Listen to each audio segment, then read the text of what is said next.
today's episode number 8.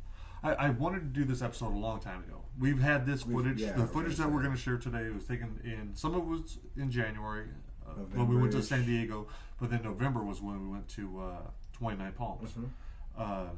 So we wanted to do this a long time ago. Just we were waiting for someone to come down. We had all this other stuff going on. Life happened. Yeah, so the I was military like, but schedule why? happened. So yeah, it's all. Yeah, but I was wondering to myself. I was like, okay, well, why is the military even important to me? Like, you know, we want to do this about our life, and I was never in the military. Came close, didn't do it, but I've always I've had an interest. When I started doing Unlocking the Cage, I spoke with a lot of different fighters, guys that were doing MMA, and also some guys that were just doing jiu-jitsu, and they would tell me just like how much it helped. Shane Kruchten from San Diego, we interviewed him at 10th Planet. He'll talk a little bit about that and what it's done for him. But it was when I met you, we started training together, doing the yoga, and then I did your interview. And you had told me a little bit about your situation, some of the stuff that you go through. But then after hearing your story and just putting myself in your shoes and these other fighters, I was like, man, I get it.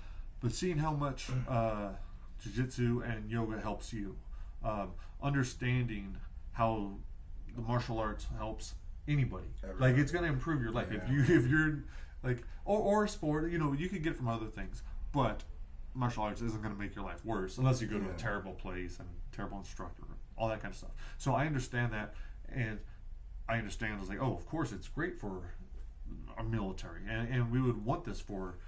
I want this for anyone. I want this for my kids. I want it for everyone else. But especially, you would think they would want it for the servicemen, right? Right. You know, like we talked about earlier, we went down to 29 Palms back in November now. Yeah. And back then, they were almost losing the gym. Right. You know, a lot of the higher ranked guys didn't believe that combat sports on base were the best idea, so they almost lost the whole gym. They actually did lose it for a while. Right after our visit, it was gone. I remember, but they got it back, and so we'll. You know, that's just another big topic I want to touch on. Yeah. Like, of course, everyone needs martial arts, but our servicemen probably the most. Or you know, I might be being subjective a bit, but if we can just help them, you know, keep the funding and just make people aware that these guys want to train too, and these guys want to work out and just train a martial art, and just because they're quote unquote Marines or killers, they can't do it. That doesn't make any sense. So and I think more than like, yes, this I want to show people that these kinds of things should be funded, and if the government's not going to fund it, then you can help sponsor it or whatever. But it's a good idea to have these on basis. Yeah, for sure, 100%. But then also for people to realize, you know what, that might be something good for me to do. Like even if I'm no longer active duty, but I get what these guys are saying. In one of the earlier episodes, I don't know if it was 5 or 6, but we went to San Diego. Yeah. One of the reasons we went down was because I wanted you to meet Shane Kruchten. Mm-hmm. I was hoping you were going to be able to do the yoga form first. We didn't get that chance, but we did catch up with him when we got to 10th Planet, San Diego. I was glad that we at least got the chance to see him. He was there with his daughter. He took the time to talk, and so here is Shane. You know, I got into fighting, as I said in my last interview, just by pure accident, just coincidence. And I got into it. I got a lucky break. Ended up coming to California, just on my own dime. And I found the right people at the time. And for the last 10 years, I've followed those people around. And it's always been a positive influence. It saved me from drug and alcohol abuse, severe drug and alcohol abuse. While I was homeless, I was still training, and my partners knew it, but I was too prideful to ask for any assistance or help in any way.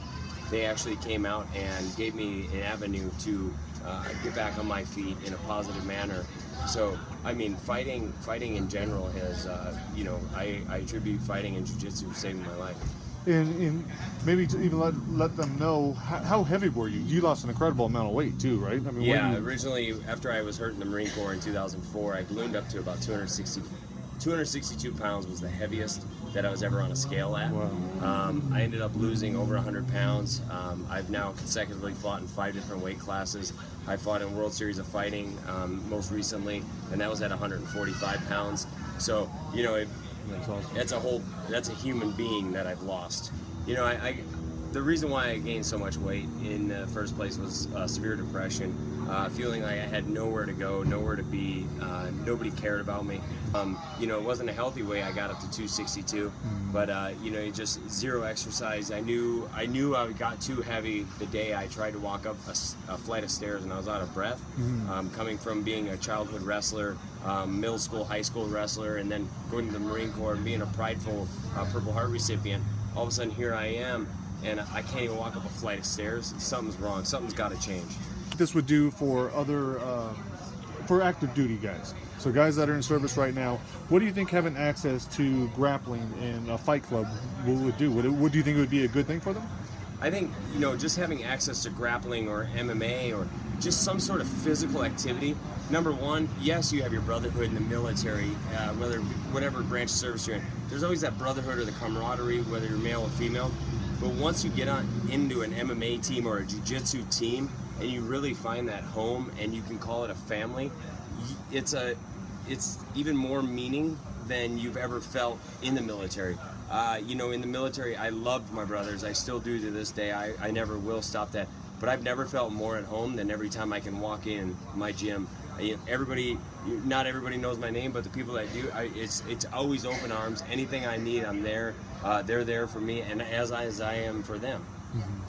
I mean, you were talking about earlier how we think how it might be easier for some guys to get out and transition to the civilian life versus other guys who it's probably hard for. And you know, we said that for me, if I didn't have yoga or if I didn't have jiu-jitsu, like, wow, I don't know what I would do. For him, it's fighting and it's following all his buddies, and I think that's important for whether it's fighting or jiu-jitsu or golf or tennis. If you think you have any problems, if you got any issues going on, just follow something you like to do positive. You know, it could be painting. You know, you could be this big bad Marine, but if you like to paint, just paint, man. Yeah. You know, following something positive. So and those people, I mean, positive people. We just had this talk last night about positive people in your life, dude. I don't.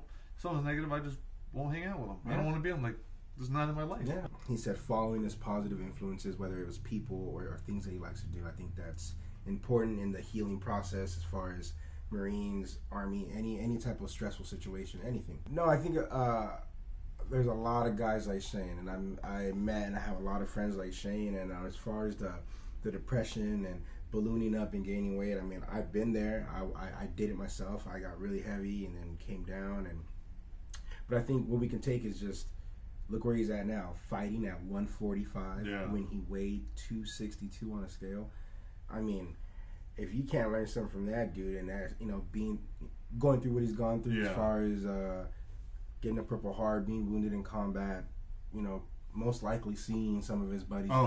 He has all their names tattooed on his back. There you go. So there you go. So to go through that whole gauntlet of life in one life, you know, and he's only 30. How old are you? I gotta check it. I'm not sure how old he is. Can't be older than 35. Yeah, I'm not gonna call him. Yeah, he went in super early. Like he wanted to go. I mean, I know how it is being a teen in a foreign country and having to perform or you know, do your job, but this guy's awesome. I mean, we could just learn a lot from him. Like I said, the whole weight thing and him still fighting and pursuing his positive influences. I took that. That's huge. Because we're not going to share it in this. There'll be another episode where he goes a little bit deeper into you know, some of his things that he's had to deal with. I wasn't sure if we wanted to do that. I think that's a whole other episode. I mean, like, I want to talk with you about it, because until you hear those stories, you look at guys like, oh yeah, he went to war, but it was a job, and like there's like I think the general public, there's definitely a disconnect. There's like you can't know. Yeah. And so until you tell, like, and it wasn't until you told me the stories of, like, of what you experienced and different things, and even things that you think were little, I was like, no, I see how that's going to cause some kind of stress.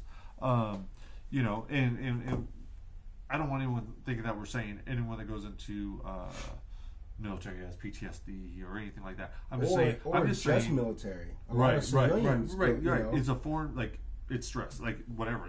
That's a stressful. Being a cop is stressful. Like, there's so many different jobs that have their level of stress. That has an extremely high one. Yeah. Let's say that, and so that's why, of course, jiu-jitsu and MMA and whatever martial art, like, it's gonna help you with the stress. But that will be. We're gonna go deeper into that in another episode. Yeah. So, but it was cool that you took me down there. We went to 29 Palms in November, and I wasn't sure what to expect. I hadn't been on base before, so there was, we went at night, so I wasn't able to see as much. But just seeing just how massive it is, like that was crazy. And it's funny that because you only saw, people that know 29 Palms, you only saw like the surface, like the little scales at the top. If you go back into the mountain, like that's where you really get all the training done and all that. So, and it was cool for me to go back. I was stationed there for a while. It's grown a little bit. The actual gym used to be a classroom, so that was cool for me. Pretty nostalgic, and getting back in there. And when I was stationed there, all I was doing was lifting weights, playing basketball. Luckily, I wasn't drinking a lot, blah blah blah. But I had a buddy that passed away at the Motel 6 down there because over the weekend he just drank himself to death. Wow. Because he couldn't go home, didn't have a lot of money, he lived out of state, didn't have family, So if me or him, if me and him could have went to the gym, and I could have just was it there or was it not? No, that gym wasn't there. And this guy, one of my buddies, that buddy, he wasn't an athlete, he wasn't a basketball player, but a lot of jiu-jitsu guys aren't either at first. Right. And then you start jiu-jitsu and then you find it. So I think of him a lot, maybe if this gym was there back then, me and him would have been in there rolling around instead of him out drinking and me going home instead of like staying there with my buddy. So who knows, man. You took me down there, and that was I wasn't sure how people would react, because had you done yoga for them before? No. So that was my first time ever going on a Marine Corps base and doing yoga. Really? Which was my fucking dream. Like that was that was big for me, and it was great because they were super receptive and Now, why was that your dream? Because I think I might have pushed you to hurrying up and doing more stuff with the Marines, because it seemed like that's something that you want to give them, because what it's given you. But why did you want to go and show them that? What do you think yoga could give somebody? Oh, well man. In general, you hear about all the positive that yoga brings, but just to kind of narrow it down for me, going back on base and teaching yoga, Marine Corps bases it's hard, kill, nothing soft. Nothing soft. Like even the spiders on 2-9 they'll brown recluse, they'll mess you up. Yeah. So everything's hard, kill. And I just thought, how cool would it be if I come from this hard, kill place, and now I come back with this beautiful locks flowing. I'm trying to teach something positive, and they're receptive, And I just thought that was huge, to bring some kind of bring some bit of softness, I guess, back to base, and show guys that they can harness all that go, kill, just in here, just go in, and not get rid of it. Like I think that would be a concern of. Where it's like, well, I don't want to. That's another. I don't want to lose that. I don't want to be all peaceful and put down my weapon. So talk about what else. That's very true. That's a point that. I was trying to stay away from, just because I wasn't sure how a lot of the yoga community would take it. But when I'm going in there and doing yoga for these Marines, when I really get down to it, it's not unicorns or go to your peaceful place. It's more so how to breathe between when you're pulling that trigger, or once you're done, with something that you have to do.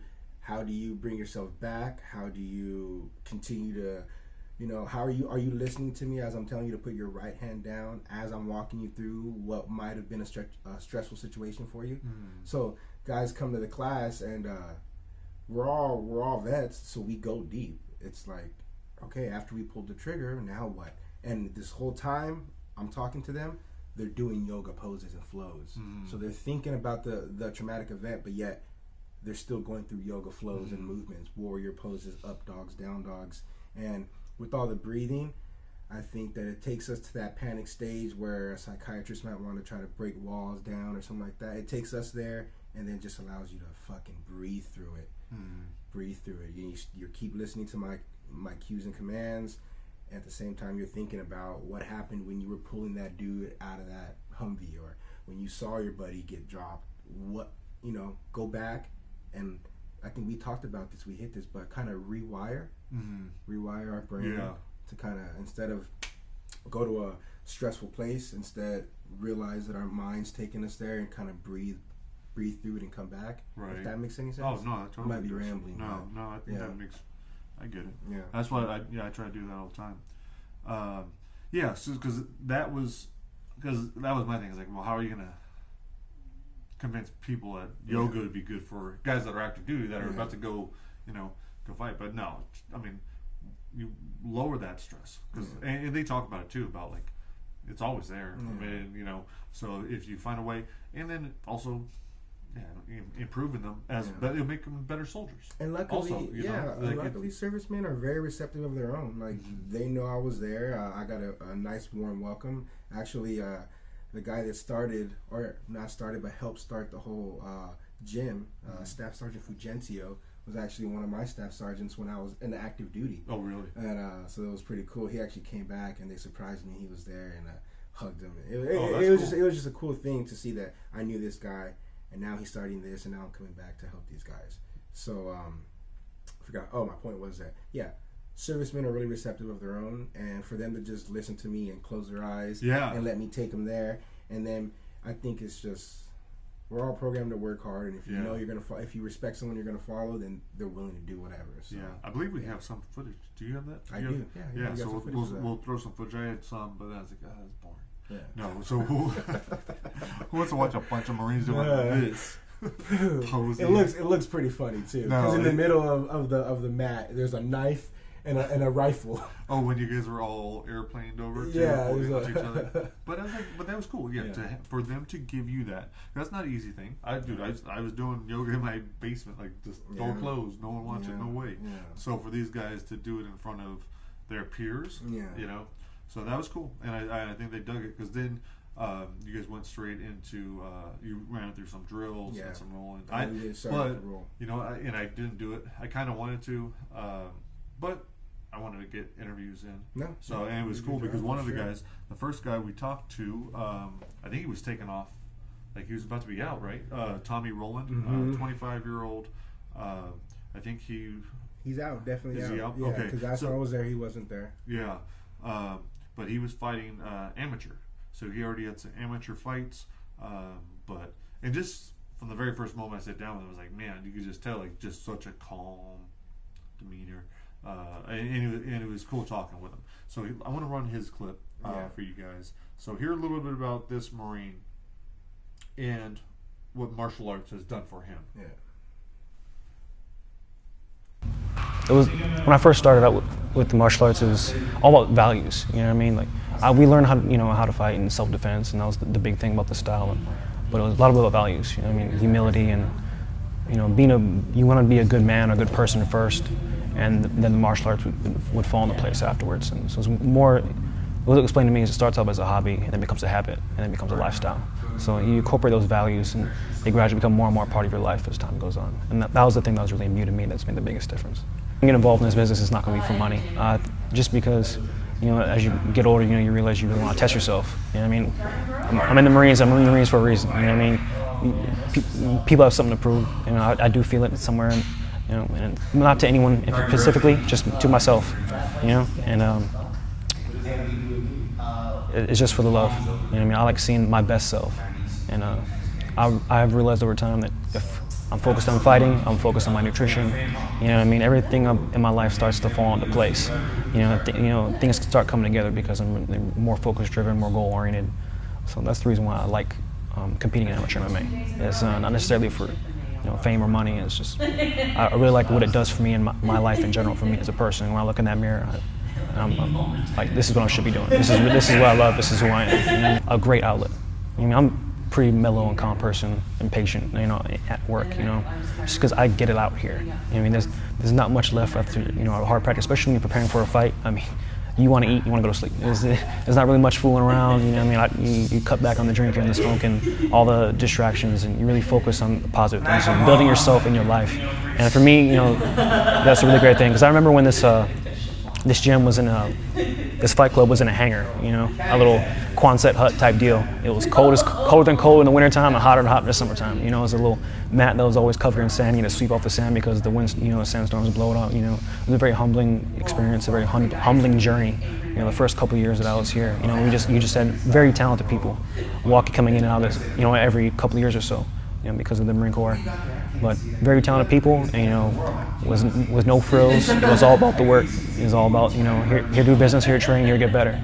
And that was a big thing for me, especially when I first started training here. It was just the level of dedication, lack of amenities, but the definite level of dedication that people experienced through here, and opportunity to grow and the outlet. I recommend it to everyone. I mean, whether you're a casual person who want to do this two times a week, or if you feel like you want to train or compete over and over again, or professionally, amateur level, I think it's just a great outlet. I think everyone should be involved in it. Just this gym's progressed so much, and head coach Mark Alecko has just been so about the fighters and about this club, and it's really one of his passions. And I'm very proud to be. I've been with this club for about 3.5 years, something like that. Been for a minute, and just for me, an opportunity to grow as a person, as a martial artist, as a fighter. I mean, it's really been great. If you want to get serious, this is a great place to do it. And if you just want to be casual, that's fine. That's up to you too. But really, this club has been such a big part of my life, and I'm grateful for it. So grateful for it. I'm gonna miss this club in particular, this gym in particular, when I leave here. I think the first thing that jumps out at me is like this guy knows himself a little bit. He was mentioning, his goals, being goal oriented, and him understanding that there's something in there for him to prove. He doesn't look like a guy that's peacocking or that he's out there to prove something. Yeah. Doesn't look like it, but for him to he's like, oh, I know it's there. Yeah. I know there's something. And for him to know it's not about the money, and like these are the guys I want to know. Oh, why are you fighting? Mm-hmm. And for him to just let us in that much. Right. So I just took from him. He seems really genuine. Yeah, he's a martial artist. Yeah, and there you go. He's a martial artist who also happens to be a Marine. Right. So, which is a double. Yeah. And then that takes me to something else I was thinking about. Man, every Marine Corps base, every Army base, any base is a breeding ground for MMA soldiers. Athletes, if they wanted to. Because, he touched on it a bit. You only had a base for about 3 to 4 years. Mm-hmm. And then you get, which is a long time, though. He mentioned being there for 3 years. That's right. A long time to him. Marines, it's a little different, or servicemen in general. But if someone can actually get into these bases and give these guys the facility that they need and the training that they need, you got some high-level athletes in the military always cycling through. Imagine the training that can get done on not a lot of dime at all. Right. Not a lot of money. Yeah. It should just be a breeding. Not that MMA is all that these guys are ever going to do in their life, or all that they can do. But let's face it, a lot of servicemen or alpha male fighters. You got Tim Kennedy and Brian Stan. Why not give these guys somewhat of a direct transfer to a line that they might want to pursue? I hadn't really thought about that. I was thinking about it just as generally overall good for anyone, whether they wanted to fight or just do a martial art. Yeah. But that makes complete sense, and that's how you see that with college wrestling. It's like the guys are doing this, and it's like, okay, well, that makes sense. Let me make some money doing something that I already enjoy. If you guys start out with this and they enjoy it and they want to fight, you hear tons of stories about sailors and people getting in fights and this and it. It's just part of military history, right? Mm-hmm. Why not give these guys an outlet? Yeah, and I think Alexander talks about that. The other guy, I don't know if you heard this interview with Xavier, 21-year-old, aspirations to fight. I don't believe he has, but he also has a lot of other stuff going on. But what I was interested in hearing was what wrestling did for him. Yeah, it gave me I felt as if it gave me a purpose. I didn't really know what I wanted to do when I was in high school. I thought, obviously I want to go to college and everything like that. But while I was in high school, due to the whole timid nature and everything, didn't really do anything. So I was stayed to myself. But wrestling, that opened up doors to, like, I made brothers because we were all, you know, the same, going towards a common goal, you know, just trying to be the greatest wrestlers that we could be and everything. So they just put me in a brotherhood, and I think that's what I needed, or that's what I was missing in my younger years, just brothers, everything. It just gave me it showed me who I was when because wrestling was hard. Like, it was, before Marine Corps, obviously, it was one of the hardest things I ever did. So it kind of pushed me and showed me who I was, what happens when I go through adversity and everything like that. So it really showed me that, you know, I'm stronger than I thought I was. I'm also more open than I thought I was too. Like, you know, I didn't need to be all timid because I was kind of afraid of, you know, just trying to learn what I can, trying to get whatever knowledge, just trying to get, I mean, the best people here. You know, the coach Reese, he's just the best person here, so I always go to him for knowledge and answers, just trying to be a student so I can learn. And so for being here in 29 Palms, this horrible place, I need this. There's nothing else here. I finally got a car, so I mean, now I can go places, but money-wise, it's kind of expensive to go anywhere. So it's like, it's nice to be able to stay here and do this for fun, and this interests me. I'm not doing it because I have to. I'm doing it because I enjoy it. I'm not forcing myself. I come here because I just love doing it. I love the people here. You know, they're cool. Everybody's cool. Everything. You know, they play around a little bit, but, you know, I know they mean well and everything. It's just a good environment, and it gets me away from work and the stress, you know, of Marine Corps. And it can be stressful sometimes, so I can come here and blow off steam or whatever. It just gives me something, and it's just something I always wanted to do. But in the civilian world, it costs money. So the fact that this is free, or given to us, I guess, because, you know, I'm in the Marine Corps, and I just find that as a bonus, and I'm lucky to be here because I don't think these are everywhere, these little gyms. I think so. This is, you know, the other side of that, like where he's. Now, I'm guessing he probably won't fight. Maybe he will. Yeah. But what it's giving him, you know, what martial arts has given him, and what this Fight Club has given him. Because especially at the base he's at, and let's be honest, there's only a few gold bases in the world. There's Pendleton, and there's a few in Florida, but everyone knows that 29 Palms is fucking horrible. So I will like gloss over it and just be like, you know, 29 Palms, it's where they filmed The Hills Have Eyes. I mean, it's so that's a nice way of. It's way out there. Yeah, it wasn't a fun drive to get there. These guys don't have money. They don't have most of them don't have a car. Imagine living where you worked, living several feet, like having to walk to work and like living there. So what, you know, I guess just tying back to what the gym does for the average Marine, for him not to fall into other bullshit like stress and, you know, because there's a bar right outside town. I mean, right out fucking, we call it the base town, but. And what's the percentage of men to women too that live on base? Oh, it's like ridiculous, China. Right? Yeah. So what's live like, there? Dude, that's like I wouldn't want to. Dude. So yeah, after seeing there and just seeing the drive to get out, like, dude, I'm lazy. I don't want to drive more than 10 minutes from my house. There's a reason it's out there. It's because we're dropping bombs and trying shit out there. It's a wasteland, you know. You can fact check me, but I know that base used to belong to the Army. And the Army deemed it uninhabitable. Oh, really? So the Marine Corps is like, oh, we'll take it. And then now it's one of the biggest Marine Corps bases we have. Smart. So fact check me if you want, but yeah. Yeah. Oh, I will. No, someone else can. Yeah. So we have both of those guys. There was another fighter, Alexander Wetstein, 25-year-old. Dude, most of these guys, if they didn't tell me their age, I wouldn't be able to guess. And that's part of it's from being martial artists, but the main thing is because they're Marine. Military, it's like dog years. Yeah. But, you know, he went even deeper on what the martial arts has given him. Like, he started at a young age because he had anger issues at, I think, from kindergarten, from like 4 years old. So, yeah, here's Alexander. I wasn't doing martial arts, I was in a lot of trouble, you know, with just physical altercations and verbal. But when I had goals in martial arts and I had good mentors, they kept me. I only looked forward to martial arts after, you know. In fact, I learned how to do the splits between two chairs when I was 6 years old because of Jean-Claude Van Damme. I still do it to this day. Yes. At a high level? From the very beginning. I asked my parents every day, when can I fight? Like, I went in there as a white belt or whatever, you know, I want to fight. And they were like, you know, slow up, man, you need to learn. But That's all I've ever wanted to do, is just fight people. I think like the Marine Corps culture is like kill, kill, kill, kill. But the actual, like the time and dedication you put into training, and then like how much you don't get to act, and how much time you spend doing your job is pretty tough, especially in the infantry. So it's cathartic, man. Really, it's like purely coming here and like you get to take out a lot of controlled energy, controlled rage, and you can get in your car and drive home and be really happy. Honestly, just feel good.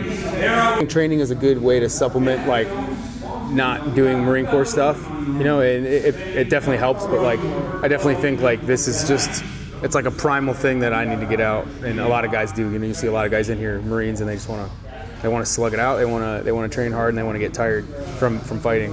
MMA is like fighting in the Marine Corps. Marines already have kind of a reputation of going out and like whooping people's asses for no reason when they get drunk and stuff like that. So I mean, you can see here, these moves are taught responsibly. Marine Corps isn't too concerned about like how Marines are fair in hand-to-hand combat anymore. They're more concerned about perception, you know, and as sad as that is, that's the truth. You look around and the Marine Corps is a really small group of guys that like, they're not like the rest of the country. You know, maybe back 30 years ago, we shared a more conservative kind of warrior mindset. I don't mean conservative like political, but just that mindset. And you kind of see like a bastion of that now on Marine Corps bases. And people forget about the warrior mindset. Like they forget that people, you know, aren't hipsters with their hair slicked back, drinking coffee. Like they need to remember that there's people like that are out training to kill every day, and they're people that really are warriors and want to fucking kill people. And you'll find them in here. You know, these guys seem like they got all smiles and grins, but they're deep down they're they're stone cold killers. And places like these need to exist for those people because. You know, as much as people don't want to admit it, fighting is a primal thing, and it's what people need to get in touch with that to remember what being a man is about, and that's something I think society is ignoring a little bit now. I think we'll get back to it, but let's pay heed to these guys, you know, that come in here and train. So. Yeah, so that was powerful, but that's the truth. I mean, what is your job as a Marine? What are you taught to do? And someone might watch this who's not a service member, and you know, he might come off a little aggressive. Mm-hmm. He might come off a little aggro. You know, but he says it himself, even in the Marine Corps now, like, you got to be PC. You got to be, you know, and it's kind of counterintuitive to train someone to kill and be PC at the same time.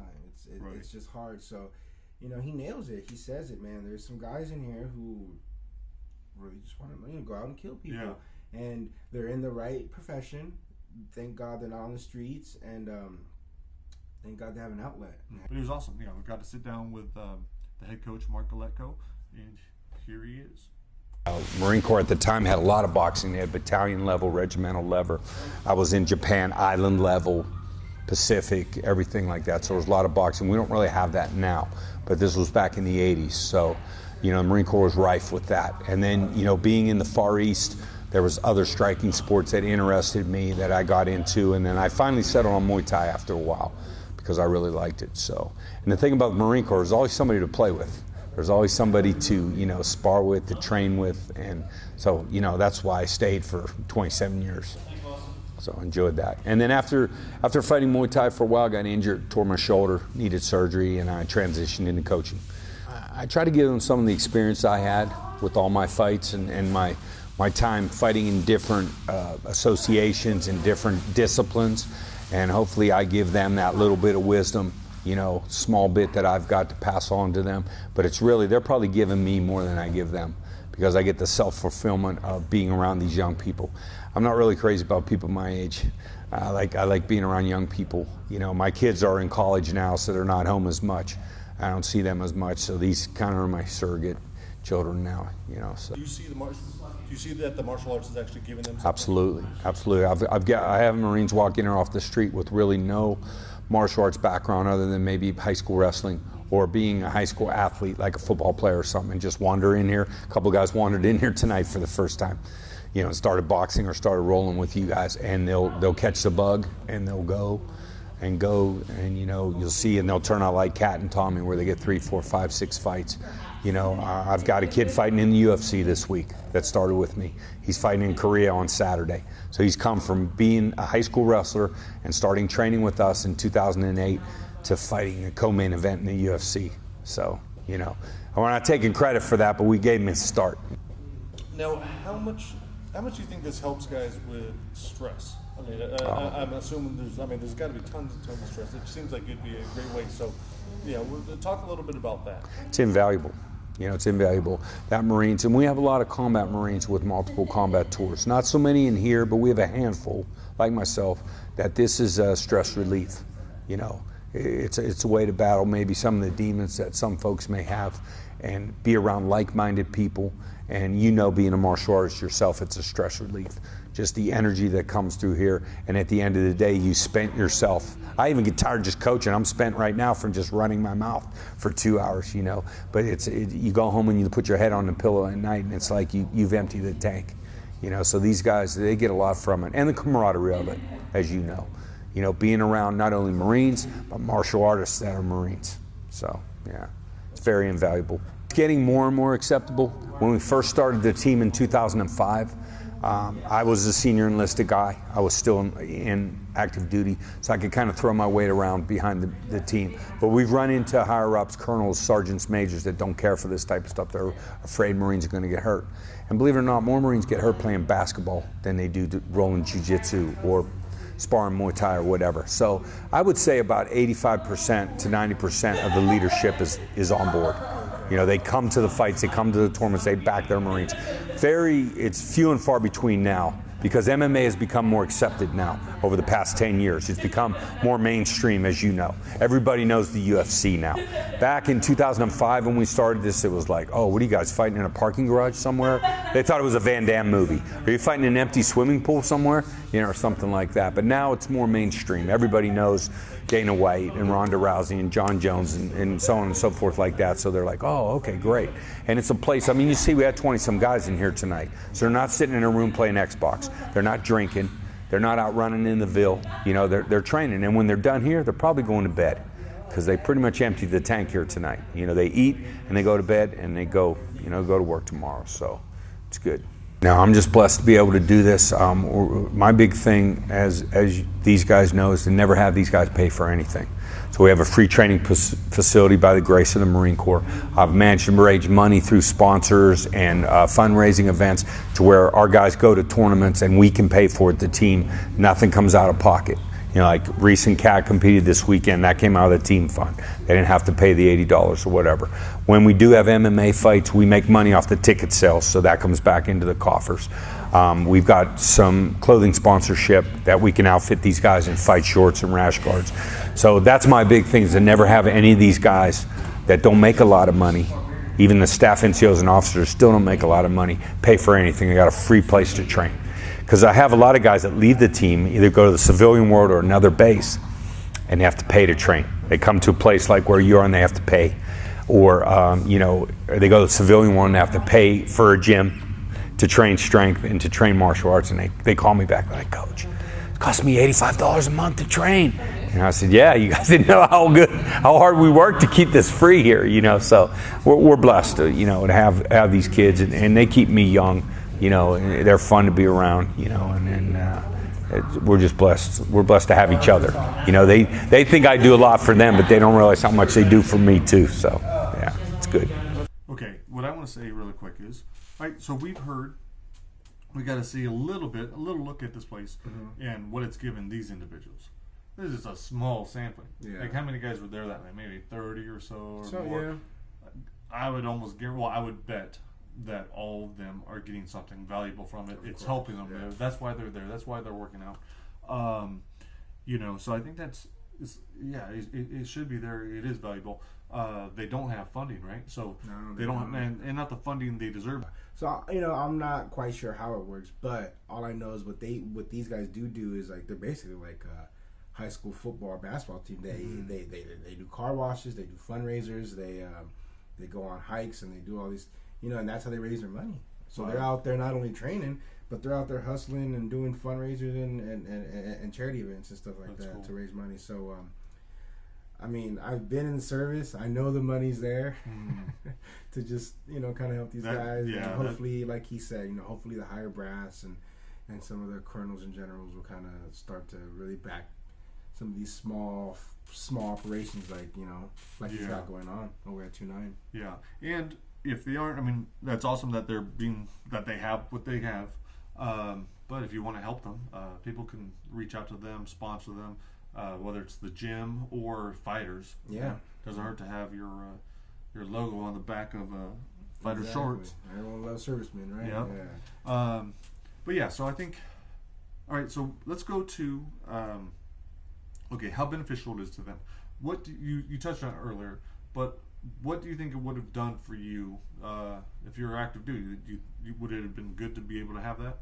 Yeah, of course. I mean, I was lucky actually. I enjoyed playing basketball, and lifting weights seemed to be enough for me, and was never too big of a drinker. But I was the outlier.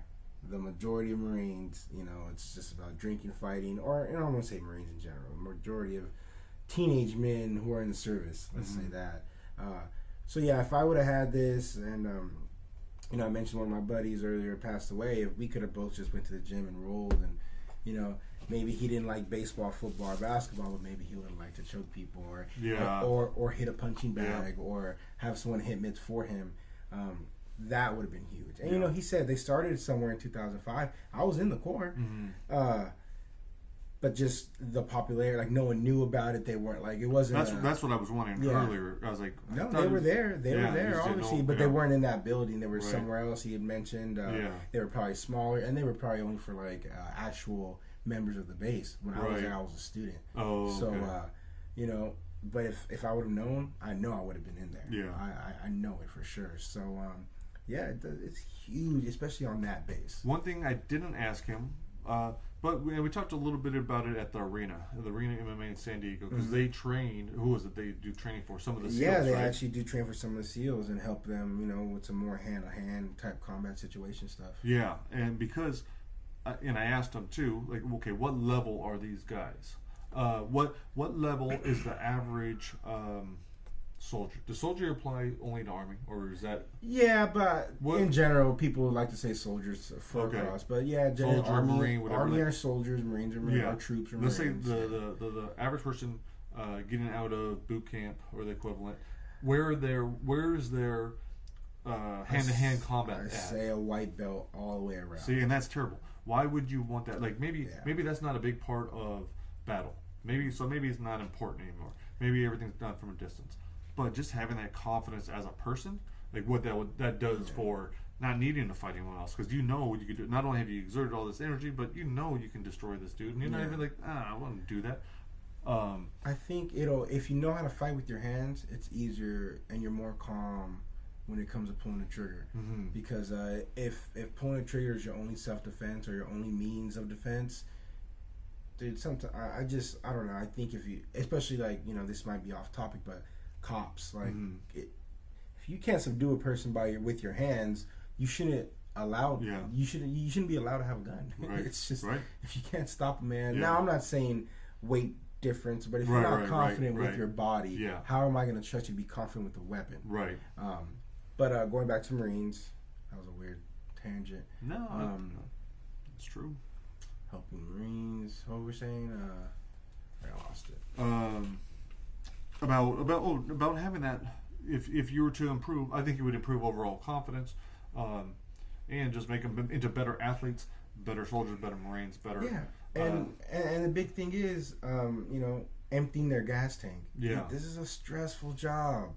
Like even if you're, if you're a cook, if you're a supply, if you're, it doesn't matter. You get yelled at, and you're a grown man. Dude, I couldn't do it. It's stressful. So for you to just be able to just go hit a bag, maybe you're not even just to hit a bag, to physically, and people might, you're feeding to your anger, you're feeding to your aggression. It's just, you gotta let off steam, and it's as simple as that. Men are men, women are women. Testosterone, stress, and not to mention 29 pounds. The man to women ratio is extremely crazy, and then you add in rank structure, who you can and can't fraternize with.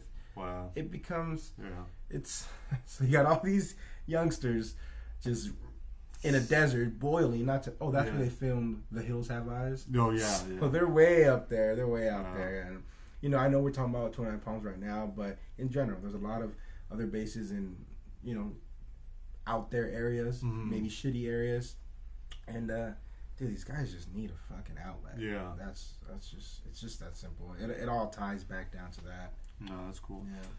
Yeah. So it's been a while since we've been out there. Glad that they're doing well. It's awesome how good. Like Reese is competing like crazy. And look him up like, on. He was gonna come down here and train. I asked him to show us some leg locks. Yeah, 'cause I guess he's been tearing it up. He's been tearing it up. Leg Lock Actual on Instagram if you want to find him. So Staff Sergeant of Marines, and he's the jiu-jitsu coach at Fight Club 29. And one of my good buddies also at 10 Planet Riverside. We train together. So that's awesome. So he'll be coming down here. We'll go a little bit deeper into this. At the end of every episode, I play one of my short stories. Trying to figure out which one would be best for this time. Sometimes we talk about family stuff, and I try not to. I use my daughter's book. This one, I was like, okay, what do I have that's military related? I have To Feed an Army. I like that. It was one of my early short stories that I sold. But that's in Repackaged Presents, only on Audible because I didn't understand. I wasn't really thinking about it. But with Audible, if you make your book exclusive with them, then you can't use it anywhere else. You get a higher percentage back. But I don't like that. I want to be able to put my stuff out for free. That's right, and share it on here. So I was like, okay, another story. And I asked you what you thought. And I was like, well, it's probably got to be a little bit darker, right? I mean, we're talking about Marines. We're talking about death. That's what you guys. In military. I mean, that's what it is. I've always been obsessed with death. That's a big reason I write about it is because it probably scares me and everything else. This is my way of dealing with it. The short story I picked is from Twisted Reunion. The audiobook that it's in is Each Dawn I Die. It was a bonus story in this 12-story collection. But it's awesome. It's a good book. It's a good book. Maybe this dude will read it. Maybe you know what? Maybe if this dude actually read my stuff, I'm reading. Then he could introduce it. He could talk about no, it is awesome. You should believe in yourself. I'm reading Let Me Off at the Top by Ron Burgundy. Okay, that's a comedy book right now. Yeah. I need a substitute. You need the balance. Yeah, dude, balance is huge. Dude, that's if I read all your shit all the time, I don't know. Yeah, no, I go to my daughter's school and I drop off my books and I just tell them like I'm still this dude that has Jake in the back seat and saying have a great day.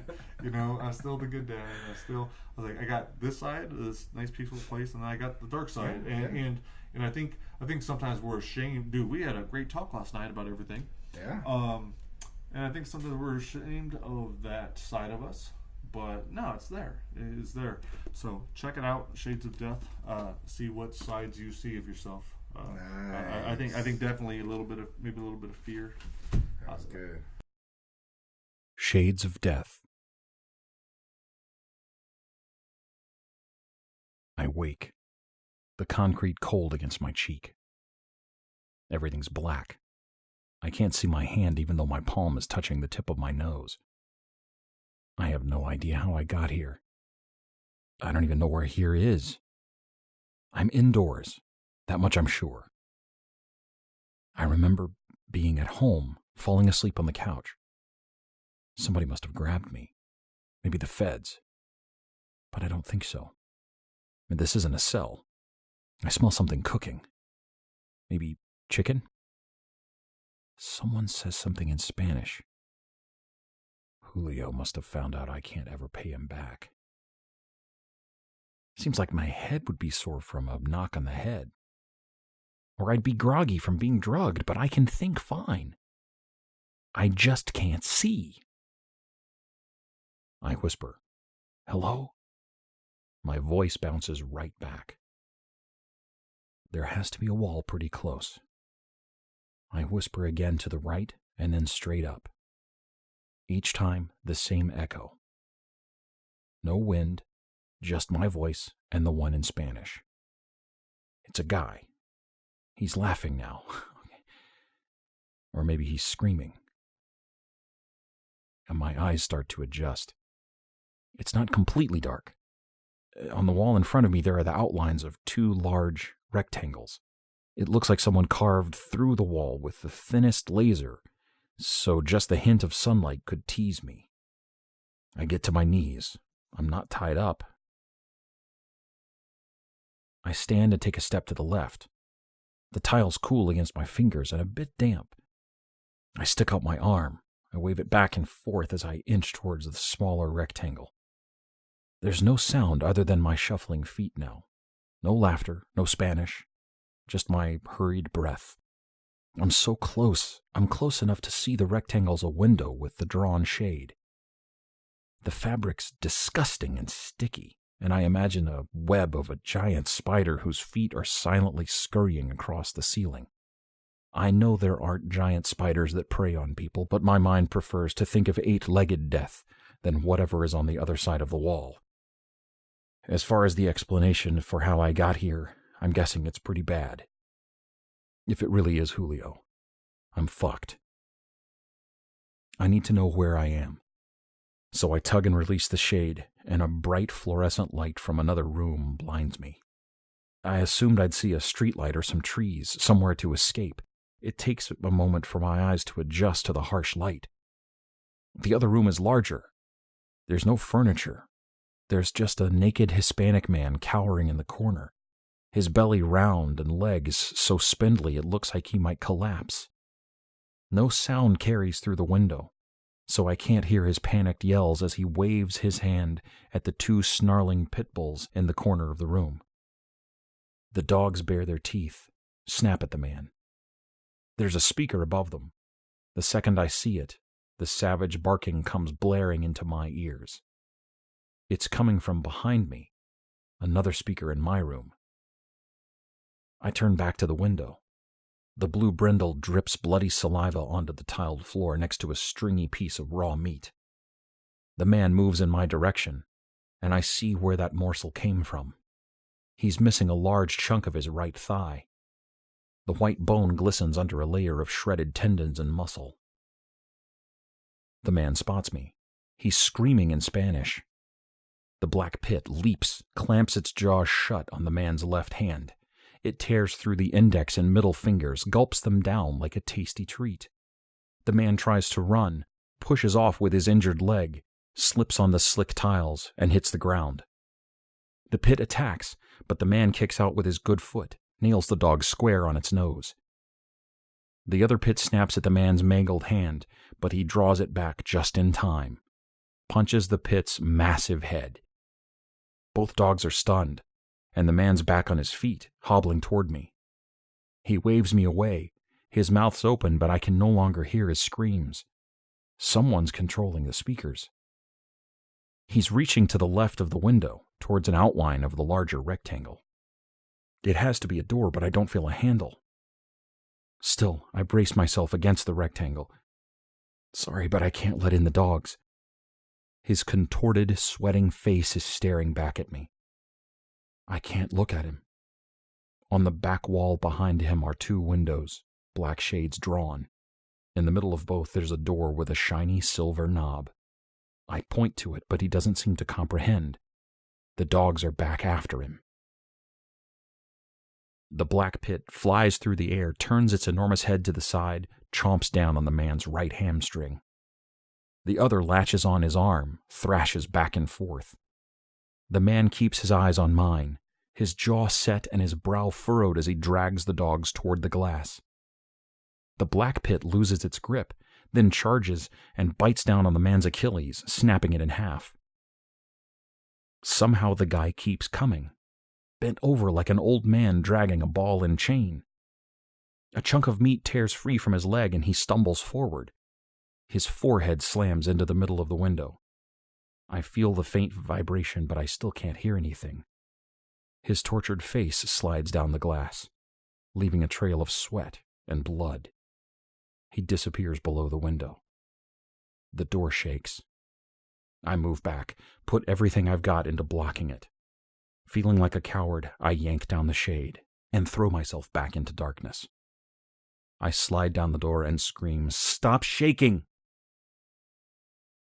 I've never been so scared. I tell myself the dogs aren't getting through that window. I tell myself, The man's suffering is over. I wait for a minute. 2. I'm sitting on a damp spot. Is it sweat? Piss? I slide my finger along the floor. I can't see. It doesn't smell like urine. I fucking hate dogs. I got bit when I was 3, and I still remember it like it was yesterday. I can't stay in here and wait for whatever this asshole is planning. Am I next?